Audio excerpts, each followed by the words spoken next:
Assalamu alaikum wa rahmatullahi wa barakatuh. Don't forget to subscribe my channel, like, share.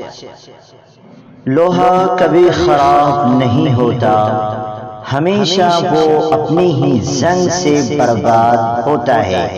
اسی طرح کسی انسان کو کوئی بھی برباد نہیں کر سکتا، اسے اس کی سوچ ہی برباد کرتی ہے۔ خود کو اچھا بنانا ہے تو اپنی سوچ کو اچھا بنائے۔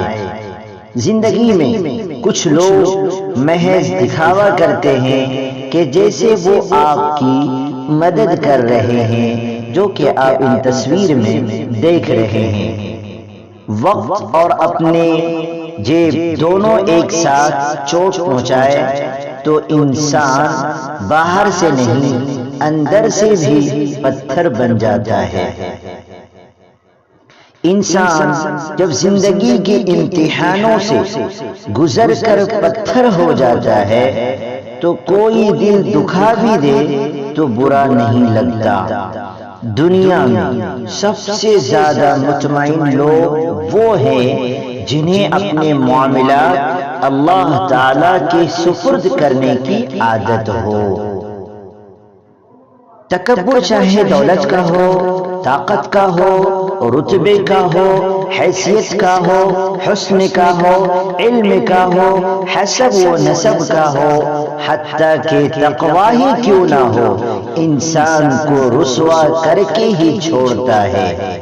خوبصورتی تو مٹ جاتی ہے لیکن سیرت قبر اور حشر تک ساتھ جاتی ہے۔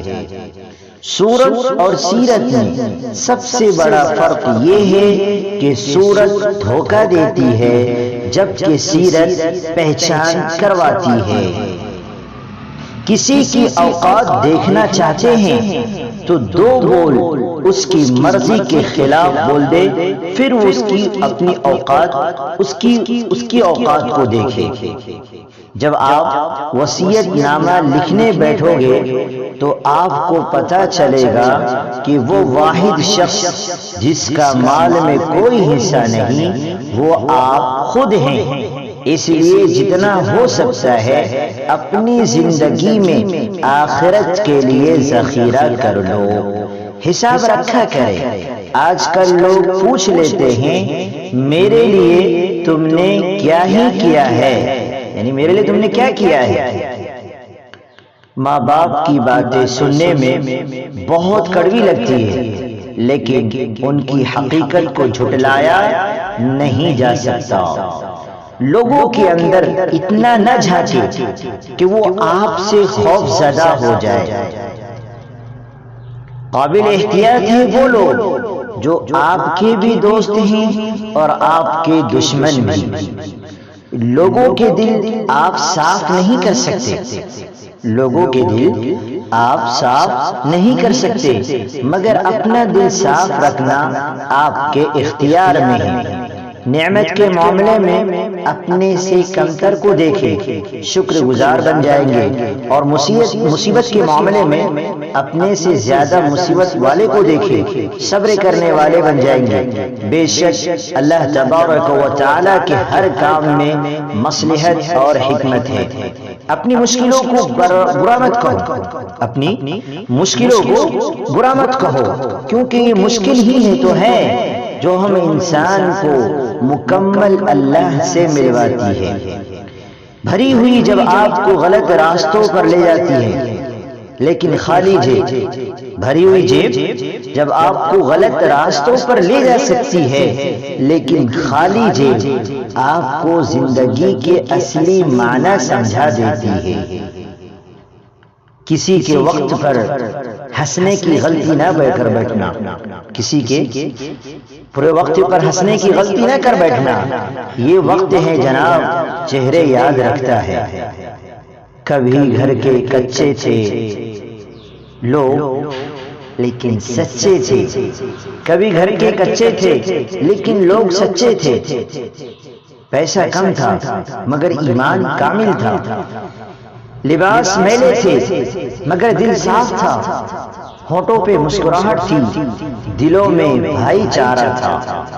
اور آج گھر پکے ہیں مگر لوگ جھوٹے ہیں، پیسے کی فراوانی ہے لیکن ایمان کمزور، ہونٹوں پہ مسکراہٹ ہے لیکن دل میں منافقت، اور لباس صاف ستھرا مگر دل میلے کچیلے۔ سانسوں کا رک جانا ہی موت نہیں ہے، سانسوں کا رک جانا ہی موت نہیں ہے، وہ انسان بھی مرا ہوا ہی ہے جس نے غلط کو غلط کہنے کی ہمت کھو دی ہے۔ یہ مت دیکھو کہ ہماری والدین نے ہم پر بہت تھوڑا خرچ کیا، بلکہ یہ دیکھو کہ انہوں نے وہ سب کچھ خرچ کیا جو ان کے پاس تھا۔ زندگی کا پہلا غسل بھی کسی نے دیا، زندگی کا لائف کا پہلا غسل بھی کسی نے دیا، اور آخری غسل بھی کوئی اور دے گا۔ اتنی شوقات پر اکڑ کیسی ہے انسان؟ اگر ہم خیر میں مصروف نہ ہو تو شر میں مصروف کرنے والی طاقتیں ہمیں تلاش کر لیتی ہیں۔ مصیبت میں گھرے بندے کو سب سے پہلے مدد کی ضرورت ہوتی ہے۔ مصیبت میں گھرے بندے کو، جو مصیبت کے اندر پھنسے ہوئے رہتے ہیں، اس وقت اس بندے کو سب سے پہلے مدد کی ضرورت ہوتی ہے۔ نصیحت کا فریضہ بعد میں بھی ادا کیا جا سکتا ہے۔ کامیابی حاصل کرنے کا یقینی طریقہ یہ ہے کہ ایک کوشش اور کی جائے۔ عورت کا گھر برباد کرنے والے اس کے ارد گرد بہت ہوتے ہیں۔ عورت کا گھر برباد کرنے والے اس کے ارد گرد بہت ہوتے ہیں، مگر جب عورت برباد ہو جائے تو دور دور تک کوئی دکھائی نہیں دیتا، نہ کوئی اپنا اور نہ کوئی پرایا۔ جو ہمارے سامنے بات کی ہمت نہیں رکھتے وہ ہمیشہ ہماری برائی ہمارے پیچھے کرتے ہیں۔ اپنے گھر کے لیے غریب خانے کا لفظ کبھی استعمال نہ کرے۔ اپنے گھر کے لیے غریب خانے کا لفظ کبھی استعمال نہ کرے۔ غریب ہے، غریب ہوں میں، غریب خانہ ہے، ہمارے غریب خانے پر تشریف لاؤ، یہ ورڈ استعمال ہوتا ہے۔ سنیے، اپنے گھر کے لیے غریب خانے کا لفظ کبھی استعمال نہ کرے، کیونکہ یہ عجیب بات ہے کہ آپ اپنے گھر کو غریب خانہ کہیے، آپ اپنے گھر کو غریب خانہ کہیں جس گھر میں اللہ کی رحمتیں ہیں، برکتیں ہیں، اولاد ہے، رزق ہے، روشنی ہے، چھت ہے، وہ تو رحمت خانہ ہے۔ جب آپ کا بیٹا غلط عادتوں میں پڑ جائے تو کسی ایرے گہرے کی باتوں میں آ کر اس کی شادی کا نہ سوچے، بلکہ اس کے علاج کا سوچے۔ دوسروں کی بیٹیاں ایسے انسان کی نااہلی درست کرنے کے لیے پیدا نہیں ہوئی۔ ہم اس معاشرے میں رہتے ہیں جہاں چھوٹوں کی بڑوں سے بدتمیزی اور بے دھڑک جواب دینے کو ہم کانفیڈنس کا نام دیتے ہیں۔ واہ، کوشش کر کے ناکام ہو جانا بہتر ہے اور اس سے کہ کوشش ہی نہ کی جائے۔